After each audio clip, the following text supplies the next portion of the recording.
26/11 ముంబై దాడుల కీలక సూత్రధారి లష్కర్-ఎ-తోయిబా ఉగ్రవాది తహవూర్ రానా భారత్కు చేరుకున్నాడు.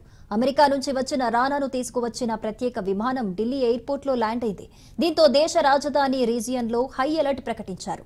ఢిల్లీలో అడుగుపెట్టిన వెంటనే తహవూర్ రానాను ఎన్ఐఏ అధికారికంగా అరెస్టు చేసింది. అనంతరం ఎన్ఐఏ కోర్టుకు తరలించనున్నారు. అక్కడే ఎన్ఐఏ న్యాయమూర్తి 2008 ముంబై ఉగ్రదాడి కేసు విచారించనున్నారు. విచారణ అనంతరం ముందు నుంచి ప్రచారం జరుగుతున్నట్టు తీహార్ జైలుకు తరలిస్తారా లేదంటే మరోచోట ప్రత్యేక సెల్ను ఏర్పాటు చేస్తారా అన్నది తెలియాల్సి ఉంది. ముంబై ఉగ్రదాడి కుట్రదారులలో ఒక్కడైన తహవూర్ రానాను అమెరికా ప్రభుత్వం భారత్కు అప్పగించింది. తీహార్ జైల్లో అతడిని ఉంచనున్నట్టు ప్రభుత్వ వర్గాలు తెలిపాయి. ఢిల్లీలోని ప్రత్యేక ఎన్ఐఏ కోర్టులో తహవూర్ విచారణను ఎదుర్కొంటాడని వారు చెప్పారు. ప్రత్యేక విమానంలో భారత్కు తీసుకొచ్చారు. ముంబై దాడుల కీలక సూత్రధారి తహవూర్ రానా విచారణపై కేంద్రం అత్యున్నత సమీక్ష నిర్వహించింది.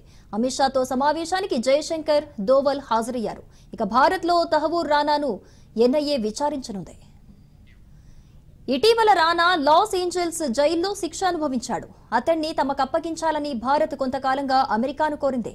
భారత ప్రభుత్వం చేసిన విజ్ఞప్తికి అమెరికా గతంలోనే సానుకూలంగా స్పందించింది.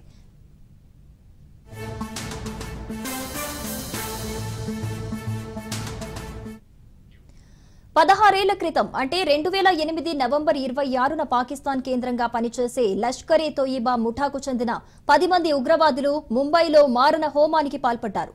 కొబాలా సముద్రం తీరం వెంబడి దక్షిణ ముంబైలోకి ప్రవేశించిన ఈ ముఠా నగరంలో మారణ హోమాన్ని సృష్టించింది. Chhatrapati Shivaji terminus, Oberoi Trident, Taj hotel, Leopold cafe, Mumbai చాదాబ్ house, Nariman house, Cama hospital తదితర ప్రాంతాల్లో దాడులకు పాల్పడ్డారు. 18 మంది భద్రతా సిబ్బంది సహా 166 మందిని పొట్టన పెట్టుకున్నారు.